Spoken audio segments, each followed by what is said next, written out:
Привет, народ, с вами Скиф. Сегодня мы разберем финальный 7-й день бесконечных испытаний «Замороженные холмы». На мой взгляд, это одно из самых простых испытаний, и тут можно набивать хорошие значения, имея даже самый минимальный боевой состав армии. Поэтому это видео подойдет вам независимо от вашей силы армии и опыта, но в то же время это испытание на вашу точность.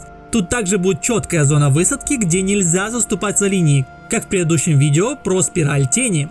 Хватит слов, погнали разбираться. Держите традиционную схему атаки от меня. Тут все просто, есть угол высадки, за который лучше не заступать, но внутри него можете варьировать корабли. Красными точками и цифрами на берегу я подписал то, как высаживаю корабли я и как это работает у меня. Также обратите внимание, в центре острова стоят две точки. И они ключ к нашей победе. Ведь от того, как мы выстроим войска противника, зависит успех нашего боя. Вот такую армию я собрал для этого испытания. Сразу скажу, что вам не обязательно иметь столько существ высоких уровней. В конце видео я покажу вам пример, как можно набивать 50 миллионов урона даже с армией меньше, чем 200 тысяч силы, по факту на старте игры. В данном случае танковать будет Эмир, и его исцелять будет ряд из 6 пачек монашек. Так как вся наша атака будет по одиночным целям, то и армия у нас в большинстве своем сосредоточена на этом. На первых двух кораблях видим ледяных лучников, они нам помогут контролировать врага и дадут неплохой урон. Также есть маги воздуха для того, чтобы оказывать массовый контроль, и арбалетчики, которые разбросаны по 4 плотам, и издалека они смогут наносить много урона, и самое главное, они будут добивать наших врагов. На третьем корабле видим двух магов молнии. Также их основная задача, помимо нанесения урона, это оглушение врагов. В моем видео по прохождению опытных мест на уровне парализующий шок мы как раз разобрали, как это работает, ссылка в подсказке. Ну и последние корабли по факту забиты инфернальными магами, даже первый уровень подойдет. Но для выживаемости лучше хотя бы 4-й. Они будут наносить основной урон. Как раз за ними и подчищают арбалетчики, чтобы не тратить драгоценный выстрел инфернального мага на добивание врага.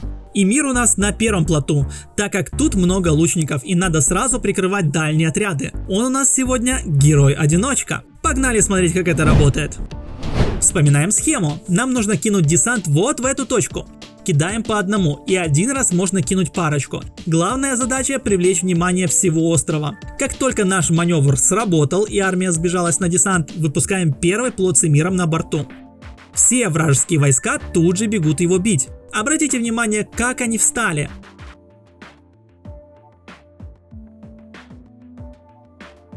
На третьей волне выпускаем второй плот. Теперь Эмир уже точно никуда не уйдет. На 4-й волне выпускаем еще 2 плота. И на 5-й волне оставшиеся 2. Теперь, пока они бьют, давайте объясню, в чем суть данной тактики. На схеме вот в этой точке, плюс-минус, должны стоять вражеские маги силы. Наши инфернальные маги с больной головой и в порыве жажды крови ломятся в самую гущу событий, где массовые удары наносят вражеские штормовые всадники и ледяные титаны. Именно маги силы их и выталкивают из-под удара и не дают им погибать. Удобно, не правда ли?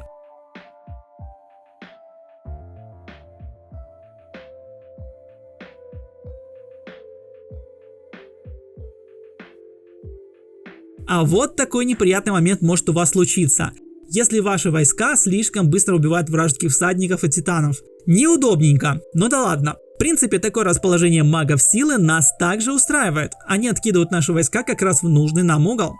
Посмотрите, куда приходятся их удары. А пока хочу вам предложить подписаться на канал и ударить в колокол, как бьет ледяной титан, чтобы не пропускать новые видео по игре. Ведь все еще больше половины людей смотрят видео без подписки. Давайте это исправлять. Кстати, удар мира можно отключать. Много урона им вы все равно не нанесете по одиночным целям. А контроля и так хватает.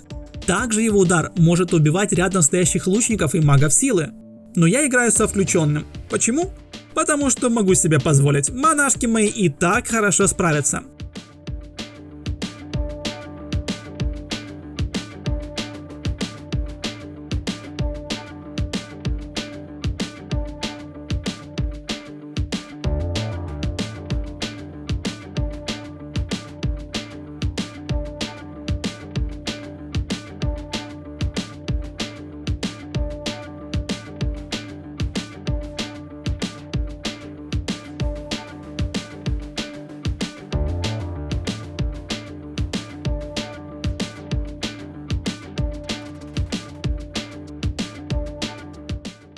89,5 миллионов урона. Отличный результат. Давайте посмотрим, кто нанес какой урон.